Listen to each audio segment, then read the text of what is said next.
সত্য কখনো চিরকাল চাপা থাকে না, না কেন বিবেকের তাড়নায় তা একদিন না একদিন ধসে পড়েই। বিশ্বকাপে আর্জেন্টিনা বনাম মিশরের মধ্যকার সেই কলঙ্কজনক এবং চরম প্রহসনের ম্যাচের কথা নিশ্চয়ই আপনাদের সবার মনে আছে, যে ম্যাচে রেফারির নগ্ন পক্ষপাতিত্ব, মিশরের নিশ্চিত গোল বাতিল করা এবং শেষ মুহূর্তে সালাহকে করা ফাউলের পেনাল্টি না দিয়ে উল্টো আর্জেন্টিনাকে জয় উপহার দেওয়া নিয়ে পুরো বিশ্ব ক্ষোভে ফুঁসছিল।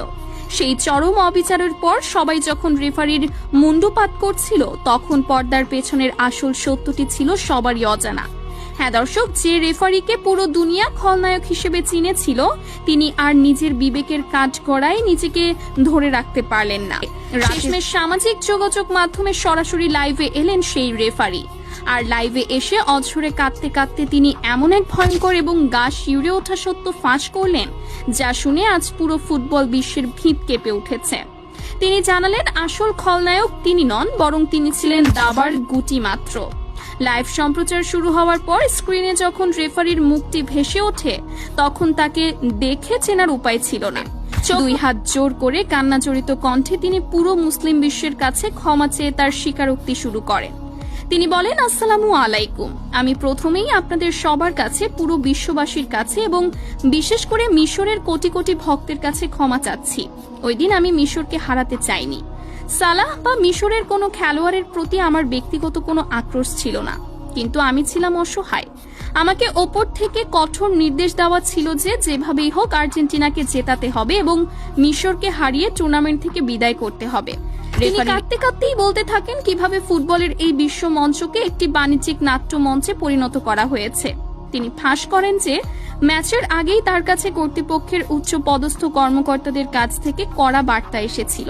তাকে পরিষ্কার জানিয়ে দেওয়া হয়েছিল যে আর্জেন্টিনা যদি আগেভাগেই বিদায় নেয়, তবে আয়োজক এবং সম্প্রচারকারী প্রতিষ্ঠানগুলোর কোটি কোটি টাকার লোকসান হবে। ফুটবলের ব্যবসায়িক ভ্যালু ধরে রাখতে যে কোনো মূল্যে মেসিদের ফাইনালে দেখতে চায় তারা। রেফারি তার লাইভে অত্যন্ত আক্ষেপের সাথে বলেন, আমাকে হুমকি দেওয়া হয়েছিল যে আমি যদি তাদের নির্দেশ অমান্য করি এবং নিরপেক্ষ বাঁশি বাজাই, তবে আমার ক্যারিয়ার তো শেষ হবেই, এমনকি আমার পরিবারের এবং আমার নিজের জীবনের নিরাপত্তাও হুমকির মুখে পড়বে। আমি নিজের ক্যারিয়ার আর জীবনের ভয়ে সেদিন নিজের নৈতিকতাকে বিক্রি করে দিয়েছিলাম।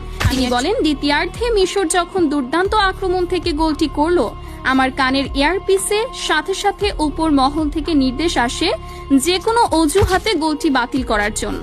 এটি ছিল তাদের সাজানো এক অনুমান ভিত্তিক কৌশলগত সমীকরণ। আমি বাধ্য হয়ে ভিডিও প্রযুক্তির সাহায্য নেওয়ার ভান করি এবং 1 মিনিট আগের একটি অতি সাধারণ বল হারানোর ঘটনাকে ফাউল বানিয়ে গোলটি বাতিল করি। আমার তখন নিজের ওপরই ঘেন্না হচ্ছিল। আর ম্যাচের একদম শেষ মুহূর্তে সালাহকে যখন পা দিয়ে ফেলে দেওয়া হলো, আমার হাত স্বয়ংক্রিয়ভাবে পকেটে পেনাল্টির বাঁশি বাজানোর জন্য চলে গিয়েছিল। সেটি দিনের আলোর মতো স্পষ্ট পেনাল্টি ছিল, কিন্তু কন্ট্রোল রুম থেকে আমাকে চিৎকার করে বলা হয় বাঁশি না বাজাতে। চোখের সামনে একটি মুসলিম দেশের রক্ত পানি করা পরিশ্রমকে আমি নিজের হাতে গলা টিপে হত্যা করেছি। অশ্রুসিক্ত নয়নে রেফারি আরো বলেন, যখন মিশরের সহকারী কোচ ক্ষোভে ফেটে পড়ে আমার দিকে তেড়ে এসেছিলেন, তিনি কোনো ভুল করেননি। তিনি তার মাতৃভূমির প্রতি অবিচারের প্রতিবাদ করেছিলেন, আর আমি ওপর মহলের নির্দেশে তাকে লাল কার্ড দেখিয়ে মাঠ থেকে বের করে দিই। কিন্তু সবচেয়ে বেশি যে দৃশ্যটি আমাকে রাতে ঘুমাতে দেয় না, তা হলো মোহাম্মদ সালাহর সেই হাসি।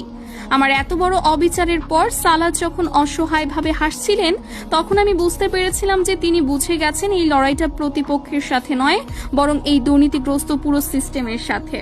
সালাহর সেই হাসি আমার বুকে তীরের মতো বিদ্ধ হয়েছে। আজ লিওনেল মেসিও যখন লাইভে এসে সত্যটা স্বীকার করে নিয়েছেন, তখন আমি আর চুপ থাকতে পারলাম না। যে মেসি নিজে বিজয়ী দলের অধিনায়ক হয়েও সত্য বলতে দ্বিধা করেননি, সেখানে আমি এই মিথ্যা জয় দিয়ে কি করব? আমার বিবেকের দংশন আমাকে কুড়ে কুড়ে খাচ্ছে। লাইভের একদম শেষ পর্যায়ে এসে রেফারি তার পদত্যাগের ঘোষণা দেন। তিনি বলেন, আমি জানি আমার এই কান্নায় বা ক্ষমা প্রার্থনায় মিশরের সেই জয় আর ফিরে আসবে না। কোটি কোটি মানুষের ভেঙে যাওয়া স্বপ্ন আর জোড়া লাগবে না, কিন্তু আমি আর এই মিথ্যার বোঝা বইতে পারছি না। আমি আজ থেকেই ফুটবলের সমস্ত কার্যক্রম থেকে নিজেকে আজীবনের জন্য সরিয়ে নিচ্ছি।